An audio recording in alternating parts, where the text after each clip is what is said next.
शिक्षण के सामान्य सिद्धांत: क्रियाशीलता का सिद्धांत, प्रेरणा का सिद्धांत, रुचि का सिद्धांत, पुनर्मिलन का सिद्धांत, प्रयत्न का सिद्धांत, अभ्यास का सिद्धांत।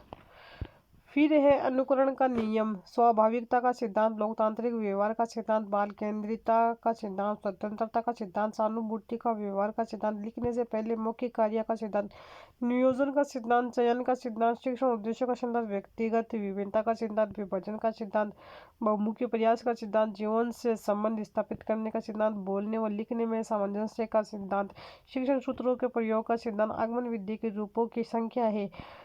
तो वह दो वाक्यांश विश्लेषण के शिक्षण हेतु उपयुक्त विधि है आगमन विधि। आगमन विधि: इस विधि में सबसे पहले उदाहरण प्रस्तुत किए जाएंगे, फिर उदाहरणों की सहायता से नियमों की पुष्टि की जाएगी। जैसे विषय के आगमन प्रणाली के माध्यम में अत्यंत रोचक तथा सरल बनाया जा सकता है। इसमें पहले कुछ उदाहरण छात्रों के समक्ष प्रस्तुत किए जाते हैं। छात्र उदाहरणों के आधार पर नियम खोजते हैं और फिर उस नियम का परीक्षण करते हैं। विशेषता: इस विधि में बालक सक्रिय रहते हैं, चिंतन से बालकों का मानसिक विकास होता है। इसको प्रयोग प्रणाली भी कहते हैं। फिर आगमन प्रणाली के सोपान: उदाहरण प्रस्तुत करना, तुलना, निरीक्षण या विश्लेषण करना, नियमीकरण, निष्कर्ष निकालना तथा प्रयोग एवं अभ्यास से पुष्टि करना। आगमन विधि के शिक्षण सूत्र: उदाहरण से नियम की ओर, विशेष से सामान्य की ओर, स्थूल से सूक्ष्म की ओर, अनिश्चित से निश्चित की ओर, प्रत्यक्ष से प्रमाण की ओर। आगमन विधि 02 प्रयोग प्रणाली: इसमें पहले उदाहरण प्रस्तुत किए जाते हैं, फिर उदाहरणों की सहायता से नियमों का निर्माण किया जाता है। सहयोग प्रणाली: इसमें मुख्यतः गद्य शिक्षण के साथ साथ प्रसंगानुसार व्याकरण की शिक्षा दी जाती है। आगमन प्रणाली या विधि के गुण: मनोवैज्ञानिक और रुचिकर विधि, छोटी कक्षाओं के लिए उपयोगी, सर्वश्रेष्ठ विधि, छात्र सक्रिय, बाल केंद्रित विधि, छात्रों व अध्यापकों में अंतःक्रिया होती है, मौलिक चिंतन या मानसिक विकास होता है, दिगम में स्थायित्व होता है, नवीन ज्ञान प्राप्त करने के लिए छात्र प्रेरित होते हैं। आगमन विधि के दोष: उच्च कक्षाओं के लिए अनुपयोगी, पाठ्यक्रम समय पर पूर्ण नहीं होता है, समय व श्रम ज़्यादा लगता है, सैद्धांतिक तथा तथ्यात्मक ज्ञान के लिए अनुपयोगी, क्रमबद्धता का अभाव होता है, छात्र गलत निष्कर्ष भी निकाल लेते हैं। निगमन विधि है अमनोवैज्ञानिक है। फिर बाद के अंदर आ जाता है व्याकरण शिक्षण की किस प्रणाली को विस्तृत रूप में सुगमा प्रणाली भी कहते हैं। पाठ्य पुस्तक प्रणाली। निगमन विधि: यह विधि आगमन विधि की विपरीत विधि है। इस विधि में शिक्षक पहले सामान्य नियमों व सिद्धांतों को बताता है, फिर उदाहरण देता है। चरण: नियमों का प्रस्तुतिकरण, उदाहरणों द्वारा नियमों की पुष्टा, प्रयोग व अभ्यास कार्य। शिक्षण सूत्र: इस विधि में आगमन विधि के विपरीत शिक्षण सूत्र का प्रयोग किया जाता है। इस विधि में पूर्ण से अंश की ओर शिक्षण सूत्र का प्रयोग होता है, लेकिन आगमन का नहीं। निगमन विधि के रूप: पाठ्य पुस्तक प्रणाली, सूत्र प्रणाली। निगमन विधि के रूप 2: पाठ्य पुस्तक प्रणाली। व्याकरण की पुस्तक में से नियमों को रटाना व उदाहरणों से अभ्यास करवाना। सीताराम चतुर्वेदी ने इस प्रणाली को सुगमा प्रणाली या तोता रटन प्रणाली भी कहा। सूत्र प्रणाली: नियमों को सूत्र रूप में बांधकर रटा दिया जाता है। निगमन विधि के गुण: उस कक्षा के लिए उपयोगी होती है, पाठ्यक्रम समय पर पूर्ण हो जाता है, समय व श्रम कम लगता है, सैद्धांतिक या तथ्यात्मक ज्ञान के लिए उपयोगी है, क्रमबद्धता होती है, छात्र गलत निष्कर्ष नहीं निकाल सकते। फिर है निगमन विधि के दोष: मनोवैज्ञानिक व अरुचिकर और छोटी कक्षाओं के लिए अनुपयोगी होती है, छात्र प्राय निष्क्रिय रहते हैं, शिक्षक केंद्रित विधि है, इसमें शिक्षक व छात्रों के बीच अंतःक्रिया नहीं होती है, छात्रों में मौलिक चिंतन व मानसिक विकास नहीं होता है, दिगम में स्थायित्व नहीं होता है, नवीन ज्ञान प्राप्त नहीं हो पाता है। यह नीरस विधि है। इस विधि में छात्र को नियम रटाने पर जोर दिया जाता है, इसलिए अमनोवैज्ञानिक व अरुचिकर विधि। अनुकरण विधि रचना के लिए उपयुक्त है, प्रारंभिक स्तर पर। लेखन और उच्चारण के लिए अनुकरण विधि उपयोगी है, प्रारंभिक स्तर पर। अनुकरण प्रणाली: इस प्रणाली के छात्रों के सामने एक आदर्श रचना को प्रस्तुत किया जाता है, छात्र उसका अनुकरण करते हुए उसे लिखने का यथासंभव प्रयत्न करते हैं। इसमें आमतौर पर छात्रों को अपनी स्मरण शक्ति पर निर्भर रहना पड़ता है। प्रारंभिक कक्षाओं में भाषा शिक्षण में इस प्रणाली का यथासंभव प्रयोग कर सकते हैं। प्राथमिक स्तर पर लेखन हेतु व उच्चारण हेतु अनुकरण अत्यंत उपयोगी है। लेखन हेतु अनुकरण, रूपरेखा अनुकरण, स्वतंत्र अनुकरण, पेस्टोलॉजी अनुकरण, माटेश्री अनुकरण, जैक्टोट अनुकरण विद्या अत्यंत उपयोगी है। उच्चारण हेतु अनुकरण, इसको मौखिक अनुकरण भी कहते हैं। इसमें अध्यापक शुद्धता के साथ उच्चारण करता है तथा छात्र उसके अनुकरण करते हुए अभ्यास करते हैं।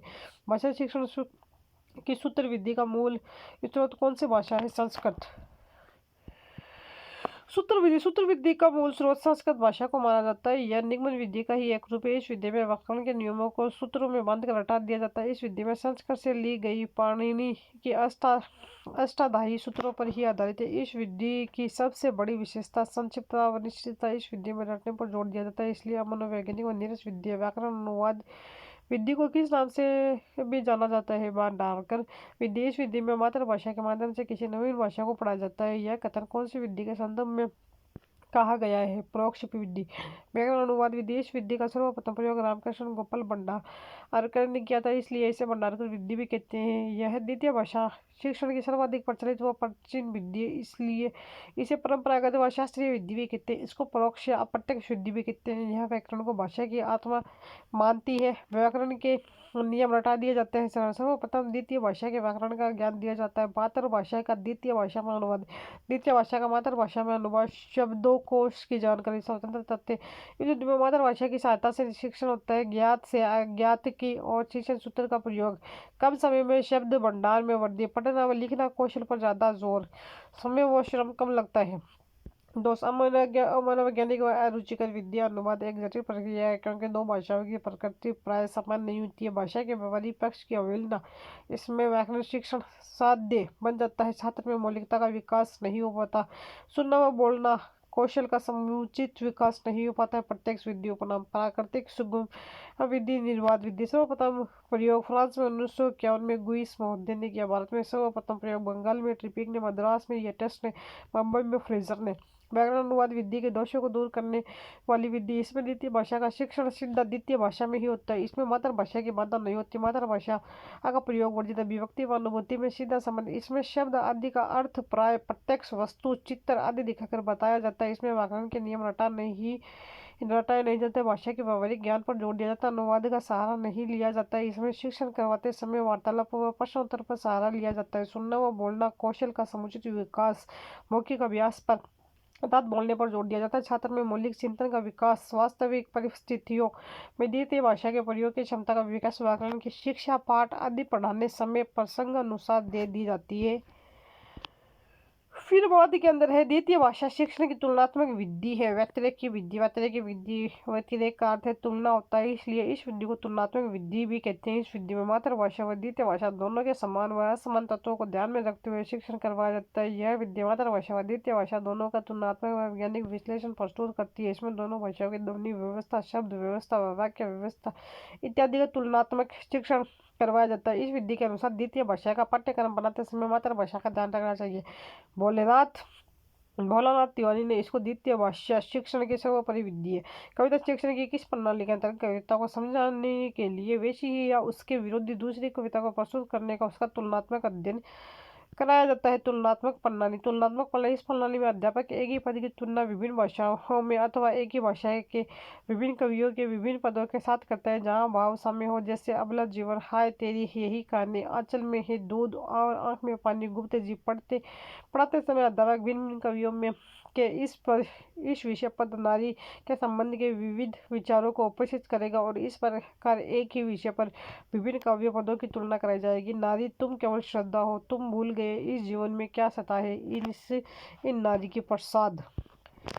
वह इस देव के मंदिर की पूजा सी, वह दीप शिखा से शांत भाव में लीन निराला।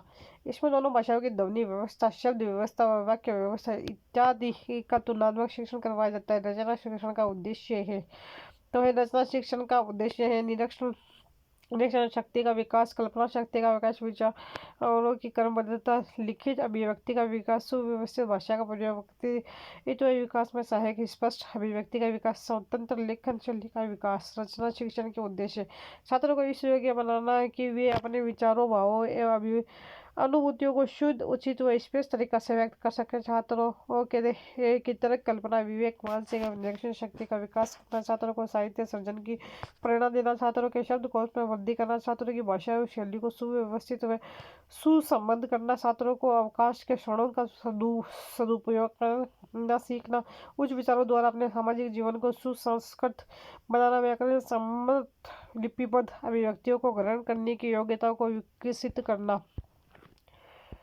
फिर है गद्य शिक्षण में शब्दार्थ स्पष्ट करने की विधि है। उद्बोधन विधि। गद्य शिक्षण के उद्देश्य विधि व्याकरण का ज्ञान देना, छात्रों के शब्द भंडार में वृद्धि करना, छात्रों में कल्पना शक्ति व चिंतन मनन का विकास करना, वाचन की क्षमता का विकास। गद्य शिक्षण की विद्या। उद्बोधन या अर्थकथन विधि। अध्यापक द्वारा कठिन शब्दों का अर्थ बताते हुए शिक्षण करना। प्राथमिक कक्षाओं में प्रयुक्त होने वाली विधि। यह मनोवैज्ञानिक विधि नहीं है क्योंकि इसमें छात्र निष्क्रिय रहते हैं। प्रश्नोत्तर विद्या या सुकृति विधि। इसमें शिक्षक प्रश्नोत्तर के माध्यम से पाठ का विकास करते हुए शिक्षण करवाता है। प्राय माध्यमिक कक्षाओं में प्रयुक्त होती है। खंडावन विधि या प्रश्नोत्तर विधि का ही एक रूप है। इसमें विषय वस्तु को खंडों में विभक्त करके शिक्षण करवाया जाता है। व्याख्या विधि। विषय वस्तु का स्पष्टीकरण करते हुए शिक्षण करवाना। समीक्षा विधि।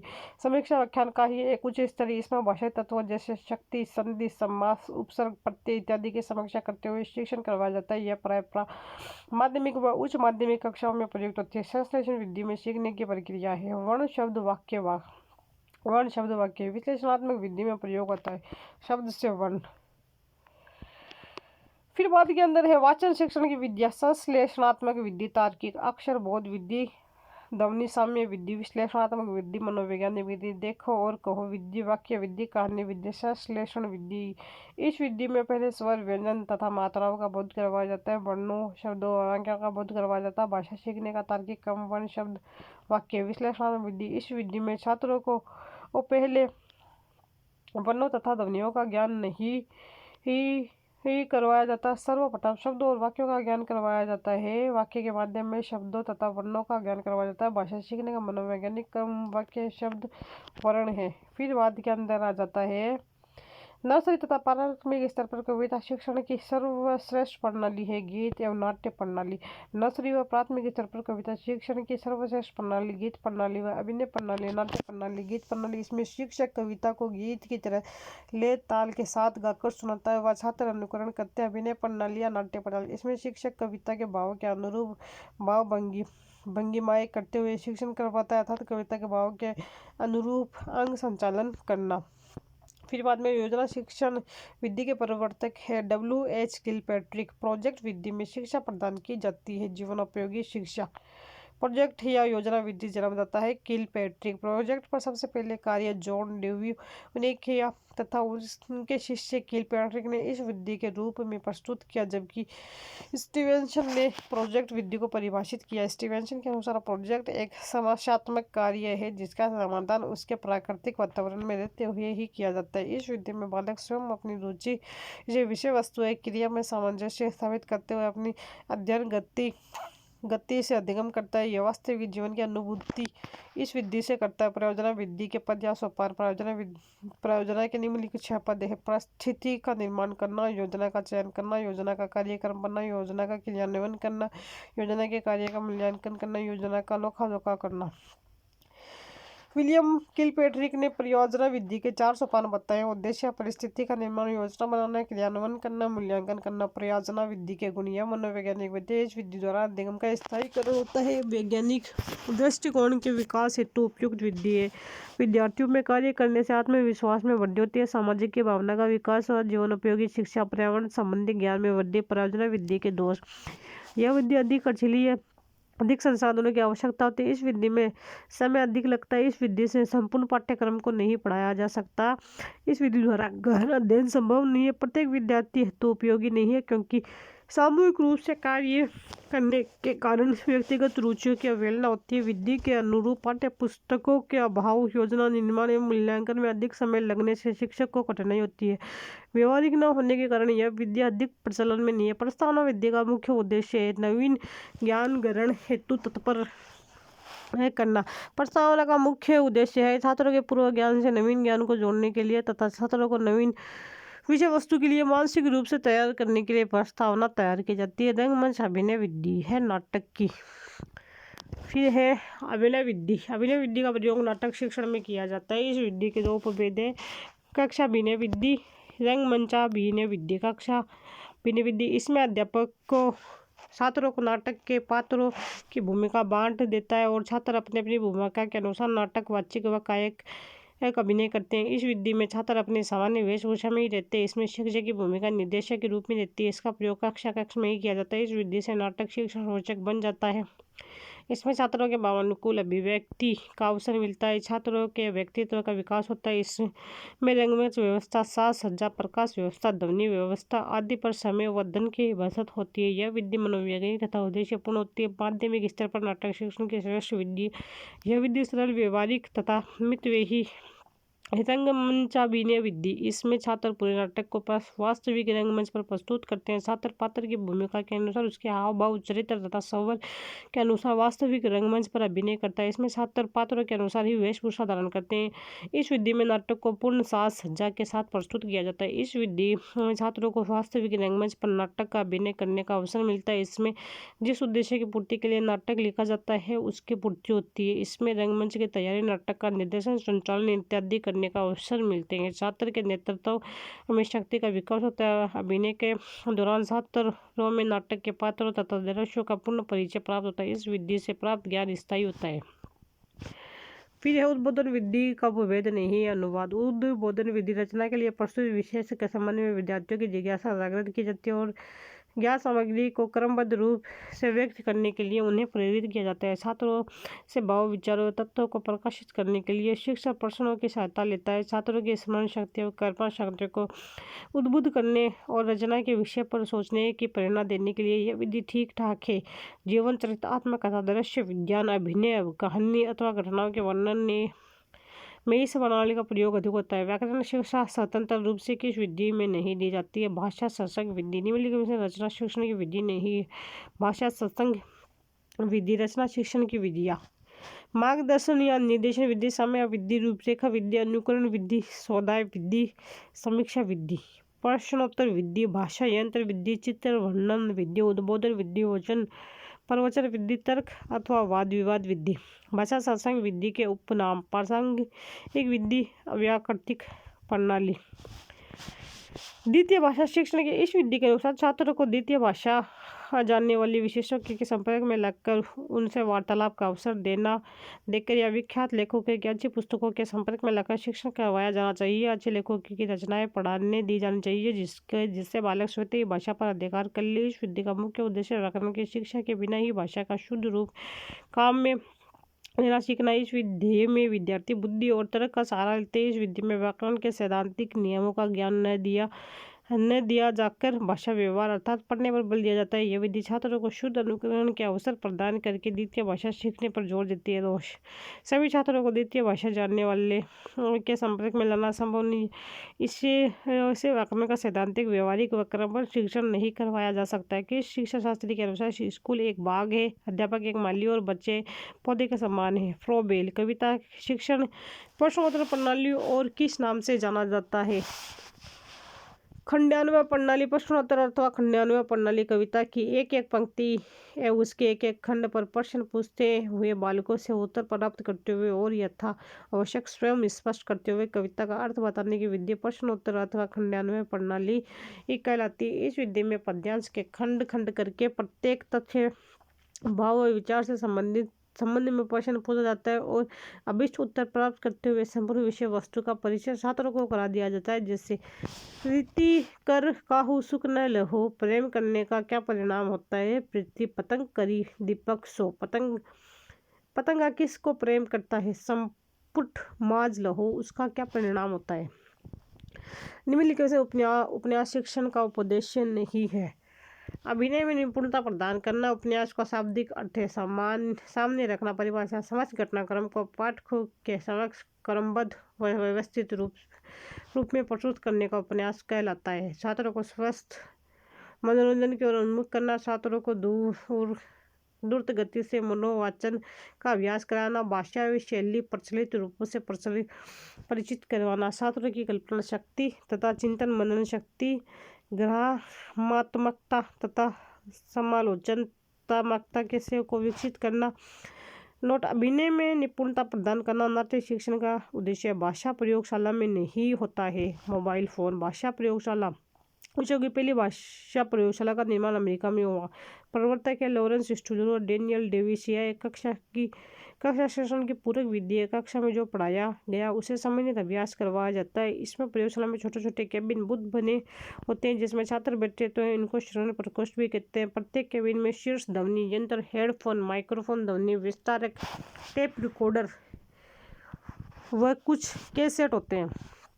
फिर है शिक्षक ऐसी जगह बैठता है जहाँ से वह सभी छात्रों का ध्यान रख सकता है। शिक्षक जिस कैबिन में बैठता है उसको नियंत्रण प्रकोष्ठ या परामर्शदाता प्रकोष्ठ भी कहते हैं। छात्र शिक्षक के नियंत्रण में चलने वाले रिकॉर्ड को स्वयं अध्यापक की आवाज़ को ध्यान से सुनता है और उनका अनुकरण करता है। वह स्वयं ही संशोधन करता है।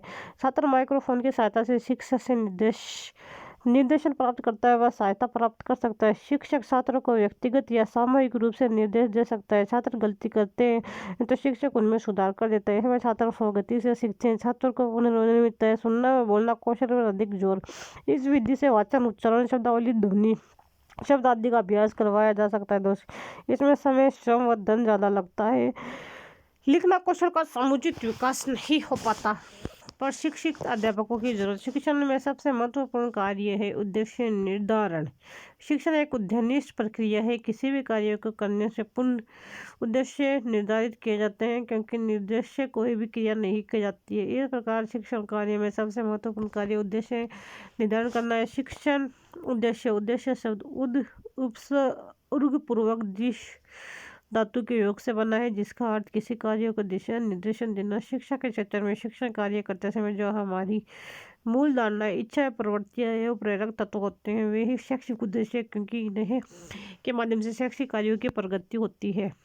शिक्षण उद्देश्य का अर्थ एनसीईआरटी द्वारा प्रकाशित मूल्यांकन तथा परीक्षा अंक में इस प्रकार वर्णित है। उद्देश्य वह बिंदु अथवा अभिष्ट जिसकी दिशा में कार्य किया जाता है, अथवा उद्देश्य वह व्यवस्थित परिवर्तन है जिसे क्रिया द्वारा प्राप्त किया जाता है अथवा जिसके लिए हम क्रिया करते हैं। एनसीईआरटी राष्ट्रीय शैक्षिक अनुसंधान एवं प्रशिक्षण परिषद ने 1961 में 6 प्रकार के शैक्षिक उद्देश्य बनाए। ज्ञान, अवबोध, ज्ञानोपयोग, कौशल, अभिरुचि, अभिवृत्ति। मुख्य उद्देश्य ज्ञानात्मक, अभिव्यक्त्यात्मक, सौंदर्यात्मक या सौंदर्य बोध एवं रसानुभूति उद्देश्य, विनोदात्मक उद्देश्य, सांस्कृतिक उद्देश्य, रचनात्मक उद्देश्य, ज्ञानात्मक उद्देश्य। भाषा शिक्षण के श्रुत लेखन अभ्यास विधि का प्रमुख उद्देश्य नहीं है। हस्तलिपि में सुधारना। और श्रुत लेखन अभ्यास विधि शिक्षक द्वारा बोले गए शब्दों को सुनकर लिखने के कारण इसका नाम श्रुत लेखन अभ्यास विधि पड़ा। श्रुत लेखन के उद्देश्य वर्तनी दोष को दूर करना, नवीन शब्दों का ज्ञान करना, शुद्ध लिखने की क्षमता का विकास करना, तीव्र गति से लेखन के लिए प्रेरित करना। फिर है श्रुत बोध में रेफ संबंधी अभ्यास नहीं है। कबूतर उच्चारण संबंधी, शुद्ध अक्षर संबंधी, अक्षर संयुक्ताक्षर, मात्रात्मक, अनुनासिक, ध्वनि, ध्वनिलोप, ध्वनि आधिक्य, ध्वनि विपर्य, नासिक्य, स्वराघात। र के विभिन्न रूप। र सामान्य प्रयोग रमेश, रमा, रहीम, रजनी, राम। रेफ स्वर रहित र को व्याकरण में रेफ कहते हैं। जब इसका प्रयोग दो वर्णों के बीच में हो तो यह अपने आने वाले वर्ण की शिरोरेखा पर लग जाता है। इसके उच्चारण में सावधानी रखना अति आवश्यक है। चरम, मरम, करम, गरम। यदि आगे आने वाले वर्ण के रूप की शिरोरेखा पर मात्रा हो तो र उस मात्रा के आगे लगेगा। गर्वित, गर्मी, सर्दी, परदे, पदेन। स्वर रहित र का प्रयोग। र से पहले यदि स्वर रहित व्यंजन हो तो यह अपने पहले वाले वर्ण के साथ अर्थात स्वर व्यंजन के साथ जोड़ा जाता है। इस र को व्यंजन के पैर में लगने के कारण इसे पदेन कहते हैं। क्र, घर, खर। इसका प्रयोग दो प्रकार से होता है। फिर बात के अंदर है खड़ी पाई वाली स्वर रहित व्यंजना के साथ इसका प्रयोग एक तिरछी रेखा के रूप में होता है। खाई पाई का तात्पर्य खड़ी लाइन क, थ, प, ग। जब इस प्रकार के खड़ी लाइन वाले स्वर रहित व्यंजनों के साथ रह जुड़ता है तो वह ख, प्र, ग्र इस प्रकार की तिरछी रेखा में जोड़ा जाता है। छोटी पाई वाले स्वर रहित व्यंजन र उल्टे के आधार पर लगाया जाता है, अर्थात जिन व्यंजनों के नीचे आकार वृत्ताकार होता है। शब्द भंडार में वृद्धि के लिए सर्वाधिक उपयुक्त है गद्य शिक्षण। गद्य शिक्षण के के उद्देश्य व्याकरण का ज्ञान देना, छात्रों के शब्द भंडार में वृद्धि करना, छात्रों में कल्पना शक्ति एवं चिंतन मनन का विकास करना, वाचन की क्षमता का विकास करना। जिस प्रकार चित्रकार के लिए तुलिका और फलक वांछनीय, ठीक उसी प्रकार अथवा उससे भी कुछ अधिक अध्यापक के लिए श्यामपट्ट तथा खड़िया के टुकड़े का महत्व है। ये दोनों वस्तुएं सफल अध्यापक की सतत संगिनी है। उपयुक्त कथन का निम्नलिखित में से किसके द्वारा है? सद पंडित सीताराम चतुर्वेदी। फिर बात के अंदर है व्याकरण शिक्षा प्रणाली में किस प्रणाली के विकट रूप में सुगमा प्रणाली भी कहते हैं? पाठ्य पुस्तक प्रणाली। आगमन विधि। इस विधि में व्याकरण के नियमों को प्रत्यक्ष नवाचार और उदाहरणों द्वारा बालकों से निकलवाए जाते हैं। व्याकरण जैसे विधि को आगमन प्रणाली के माध्यम से अत्यंत रोचक तथा सरल बनाया जा सकता है। आगमन विधि के रूप। आगमन विधि के दो रूप है, प्रयोग विधि, संयोग विधि। प्रयोग विधि इस विधि के अनुसार व्याकरण पढ़ाते समय छात्रों के सम्मुख पहले उदाहरण रखे जाते हैं। अनेक उदाहरणों में समान लक्षणों वाले अंशों के कार्य एवं गुणों छात्रों से कहलाए जाते हैं और अंत में उन्हीं के द्वारा कई बातों के आधार पर सिद्धांत नियम निकलवाए जाते हैं और फिर उन्हीं से उनका प्रयोग तथा अभ्यास कराया जाता है। इस प्रणाली में निम्नलिखित सोपानों अथवा पदों का अनुसरण किया जाता है। क्या उदाहरण प्रस्तुत प्रकरण से संबंधित अनेक उदाहरण छात्रों के सम्मुख प्रस्तुत करना, तुलना विश्लेषण, उन उदाहरणों की परस्पर तुलना करना, विश्लेषण करना, उनसे व्यक्त समान लक्षणों या विशेषताओं को समझना। नियमीकरण या निष्कर्ष। लक्षणों एवं विशेषताओं के आधार पर नियम, निष्कर्ष या परिभाषा निकालना। प्रयोग और अभ्यास। विश्लेषण निकाले गए निष्कर्ष या नियम की पुष्टि के लिए अनेक प्रयोग करना और उनकी अच्छी तरह से अभ्यास करना। इन अभ्यासों से नियम का विश्लेषण किया जाता है। उपयुक्त सोपानों के अनुसरण से व्याकरण की शिक्षा द्वारा भाषा का व्यवहारिक ज्ञान प्राप्त होता है। यह विधि विशेष से सामान्य की ओर, उदाहरण से नियम की ओर सिद्धांत पर कार्य करती है। सहयोग प्रणाली। आगमन प्रणाली की एक रूपीय सहयोग प्रणाली। इसके अनुसार व्याकरण की शिक्षा अलग से नहीं दी जाती है, अपितु रचना शिक्षण तथा गद्य शिक्षण के साथ ही यथा प्रसंग चलती रहती है। इस विधि के अनुसार ही गद्य शिक्षण में अनेक प्रसंग आते हैं जिनका लाभ उठाकर शिक्षक व्याकरणिक रूपों एवं नियमों का ज्ञान प्रदान करता है। इसे समयवाय विधि भी कहते हैं। आगे है हम नेक्स्ट वीडियो के अंदर देखेंगे। तब तक के लिए बाय, टेक केयर।